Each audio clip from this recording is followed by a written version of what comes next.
Hi butterflies, அனைவருக்கும் வணக்கம். திருத்தணி முருகனே துணை. ஏப்ரல் 14 சித்திரை மாத தமிழ் புத்தாண்டு நமக்கு பிறக்க போகிறது. தமிழ் ஆண்டுகள் 60, அதில் 39 ஆண்டாக விசுவா வசு ஆண்டு பிறக்க போகிறது.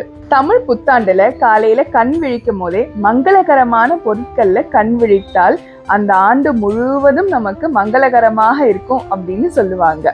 அதற்கு பெயர் தான் சித்திரை முக்கணி காணுதல். இப்போ சித்திரை முக்கணி காணுதல் எப்படி செய்யணும்னு பார்த்துடலாமா? முதல் கனி வாழைப்பழம், 2வது கனி மாம்பழம், பலாக்கனி, 3மே வச்சுட்டோங்களா? முக்கணிகள். வெத்தலை பாக்கு, ஒரு கிண்ணத்துல நாணயம் வச்சுக்கோங்க. காசு கூட நீங்க வச்சுக்கலாம். இந்த பாருங்க, 501 ரூபாய் நான் வச்சிருக்கேன். உங்களால முடிஞ்சதுன்னா வெள்ளி வைக்கலாம். நான் கழுத்துல அணிவிச்ச தங்கம் வைக்கிறேன். உங்களால முடிஞ்சதுன்னா ஒரு பொட்டு தங்கம் இருந்தா கூட வச்சுடுங்க. கொன்றை பூ அன்னைக்கு ரொம்ப ரொம்ப விசேஷங்க. கிடைச்சதுன்னா கொன்றை பூ வைங்க, கிடைக்கலன்னா பரவாயில்ல. எந்த உதிரி பூ உங்க வீட்டுல இருக்கோ அது வைங்க. முக்கியமா முகம் பாக்குற கண்ணாடி, இங்க பாருங்க, இப்படி கண்ணாடி இருக்கணும்.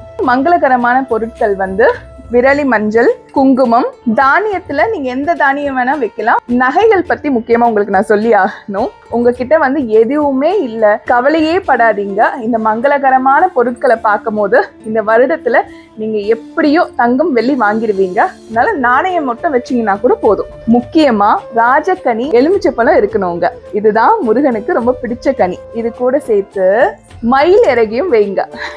ஏன் சொல்றேன்னா, முருகனுக்கு ரொம்ப பிடிக்கும் மயில்னா. சித்திரை முக்கணி காணுதலை இரவே தயார்படுத்தி வச்சுக்கோங்க. காலையில கண் விழிக்கும் போது உங்க வீட்டுக்கார் முகத்திலேயோ அப்பா அம்மா முகத்திலேயோ நீங்க விழித்த பிறகு இந்த சித்திரை முக்கணி காணுதல்ல விழிங்க.